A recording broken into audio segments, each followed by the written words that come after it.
Et bien bonjour à toutes et à tous, chers abonnés, je suis très heureux de vous retrouver dans une nouvelle vidéo pour parler cette fois d'un film d'horreur que j'ai vu et dont j'ai le coffret et dont vous avez certainement vu la miniature au début de cette vidéo et qui est Destination Finale, le premier opus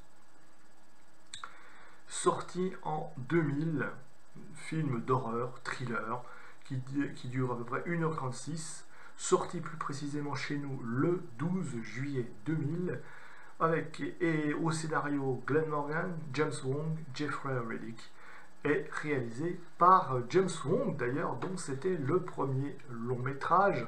Avant cela, il avait réalisé un épisode de la saison 4 des X-Files, l'épisode 7, si ceux qui connaissent, ça s'appelle L'homme à la cigarette. Il a réalisé aussi The One avec Jet Li en 2001, puis Destination Finale 3 en 2005. Mais malheureusement, voilà, sa carrière cinématographique, on va dire, s'est arrêtée en 2009, puisqu'il nous a sorti le très mauvais Dragon Ball Evolution. Et oui, c'est lui. Et depuis, plus rien, quoi. Plus rien, plus aucun projet cinématographique. Est-ce que ça lui a porté préjudice ou pas? J'en sais rien, vous le jugez. Hormis, bien sûr, le retour à des séries TV. Il a fait l'épisode 3 de The Event, l'épisode 3 de Tower Prep, deux épisodes de la saison 10 et 11 des X-Files en 2016 et 2018. Il était revenu un petit peu à cette série où il a connu les débuts. Et récemment, deux épisodes de la série 911 en 2021 et 2022. Au casting de ce film, nous avons Devon Sawa, acteur canadien, qui joue le rôle de Alex Browning et qui est révélé pour les plus jeunes, enfin ceux qui connaissent, en 1995 par le film Casper. Mais aussi nous avons Ali Larter, Kerr Smith, Sean William Scott et Tony Todd. Alors, de quoi ça parle ce film? Eh bien, alors vous prenez un petit groupe d'étudiants, alors là, voilà, comme vous voyez un petit peu sur la fiche, hein, vous prenez un petit groupe d'étudiants qui partent un peu en voyage à Paris. Alors, vous savez, les fameux spring break, les séjours d'été, comme ça, les vacances d'été, les congés d'été, au milieu de l'été, où ça amène des étudiants à faire un petit peu leur tour en Europe. Eux, ils partent à Paris, mais au moment de s'installer dans l'avion, l'un d'eux, Alex, c'est-à-dire lui là, au milieu de là, est pris d'une espèce de vertige. Il a une vision comme ça, et il voit l'avion s'enfoncer dans les flammes, voilà, et exploser en vol. Et là, bon, il a une crise de panique, hein, il est débarqué de l'avion avec 5 de ses camarades, et effectivement, et leur professeur aussi, j'avais oublié, et effectivement, 5 minutes plus tard, l'avion explose. Mystère. Comment expliquer ses visions? Est-ce qu'il a un don? D'où lui vient-il? Eh bien, c'est justement sur cela que le film va reposer, puisque la mort qui a été trompée, hein, c'était l'horreur, mais ils n'ont pas, voilà, ils ont échappé à la mort. Ben, le mort, on n'échappe pas à la mort, puisqu'ils vont essayer de les rattraper et de les emmener avec eux. Voilà. Bref. Mon avis,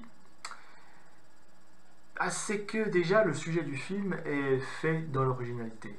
Et pour une fois, dans un slasher, ce n'est pas un humain qui tue, mais la mort elle-même. Donc on personnifie la mort, et ça c'est très intéressant. Il y a de très nombreuses scènes d'action, parfois très impressionnantes.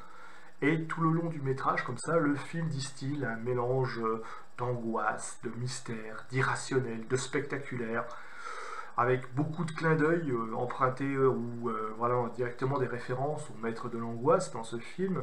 Par exemple, Alex Browning, le héros, le nom fait référence comme ça à Todd Browning, qui était le réalisateur de Freaks et de Dracula, mais aussi Billy, l'un de ses camarades s'appelle Billy Hitchcock.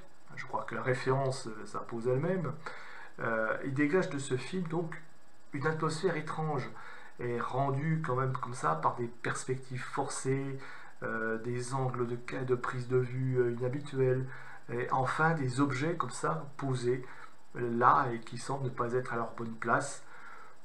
pour indiquer parfois de certains événements qui vont se produire, ou alors des références à certains films, à certaines choses qui distillent, je vous dis, cette atmosphère qui est assez étrange. Ça pour un film d'un peu plus d'1h30, 1h36 donc, et qui va nous amener, en gros, à nous interroger sur les mystères de l'au-delà, bien sûr, mais aussi sur la notion de destin, de karma, plus précisément, le fait de se dire que lorsque l'heure est venue, hein, quand son heure est venue, bah, voilà, on doit y penser. On ne triche pas avec la mort, elle finit toujours par nous rattraper. C'est une question de temps.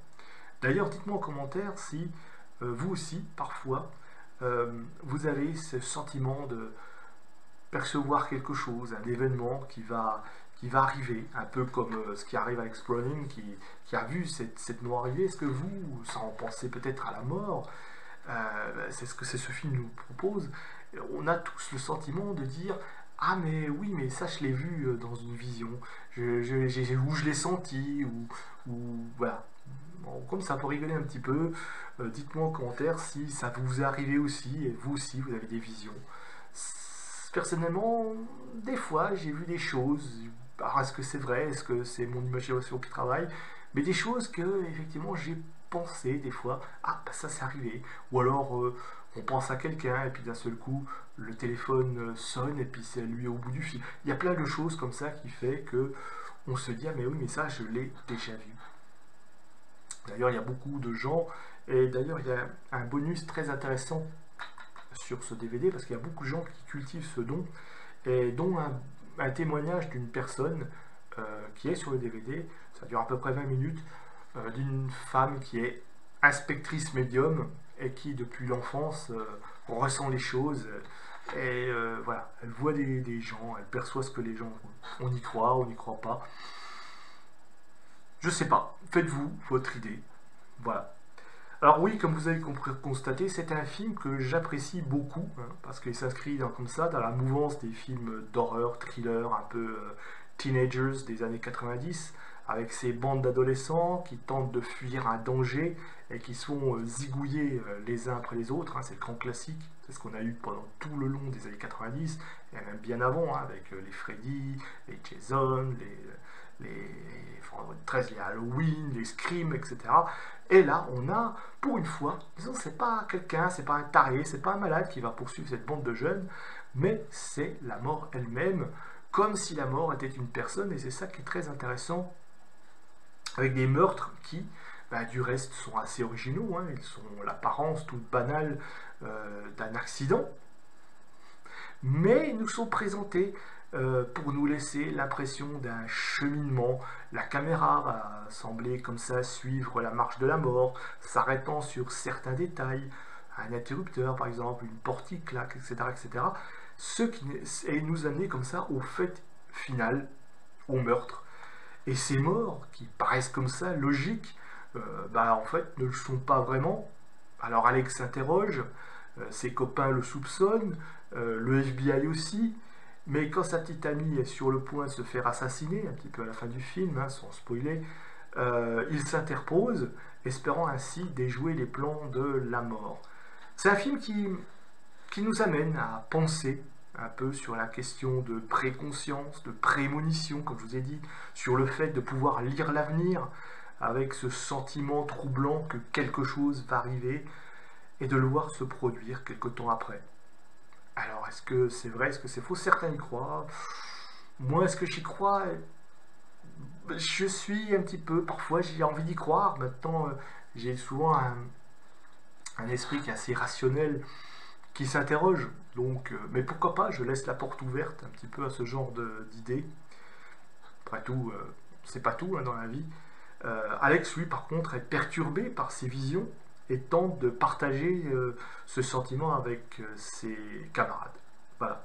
Donc, peu interrogez-vous sur ce film. C'est un film du reste qui est très bien réalisé, avec une photographie comme ça, qui reflète bien l'atmosphère générale d'angoisse du métrage. Des éclairs, par exemple, pour figurer que la mort est en colère et s'apprête à entrer en action. Il s'agit de l'un des films d'action des films d'horreur, pardon, de mes préférés, comme ça, de la fin comme ça, des années 90, ce que j'aimais bien, avec ces suites, malheureusement, qui ne seront pas toutes à la hauteur. Hein. Je l'ai en coffret, j'ai tout le coffret Destination Finale, pour accepter l'épisode, l'opus 2, l'opus 3, tout le reste, le 4 et surtout le 5, sont pas vraiment fameux. Et puis je veux dire, le fait, le premier, hein, voilà, le tout premier, ça nous paraissait original, c'est mort.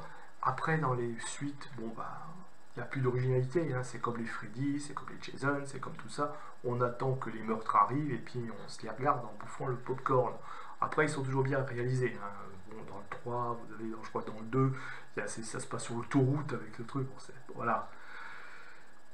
Bien sûr, le film en lui-même, c'est pas un chef-d'œuvre, hein, c'est pas non plus un chef-d'œuvre, mais bon, c'est un petit film sympa, un petit film d'horreur sympa, qui s'adresse comme ça aux plus jeunes en priorité, et bon, ben, aux autres aussi pourtant, mais qui reste très mature sur le fond de l'intrigue.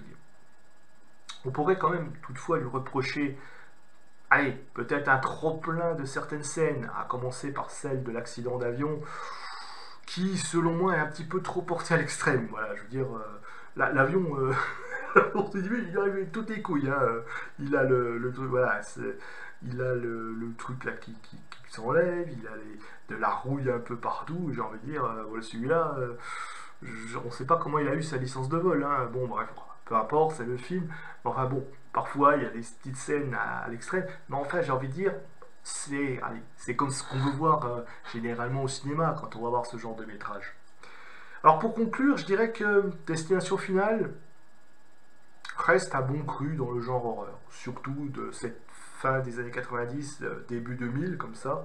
Hein, on est à la fin d'une époque, il n'y a aucune fausse note, voilà, aucune fausse note qui vient entacher sa réputation. Un film qui est vraiment loin de la purge que produira James Wong 9 ans plus tard, hein, Dragon Ball Evolution. Hein.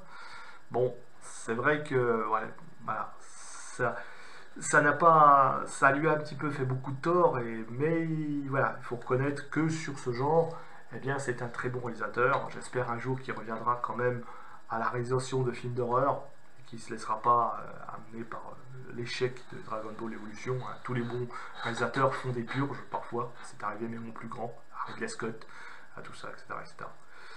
Non, ici, le réalisateur, on ressent le réalisateur des épisodes de X-Files qui trouve toute sa dimension créative. Et je vous conseille de vous jeter sur ce film si vous ne l'avez jamais vu et d'y aller sans crainte car c'est un excellent et un très bon film d'horreur. Voilà mes amis ce que j'avais envie de vous dire sur ce film. J'espère que vous avoir donné l'envie de le revoir ou de le revoir. Moi je sais qu'il existe en DVD. Moi je l'ai acheté avec tout le coffret de toute la collection. Peut-être que je parlerai des autres opus après, on verra.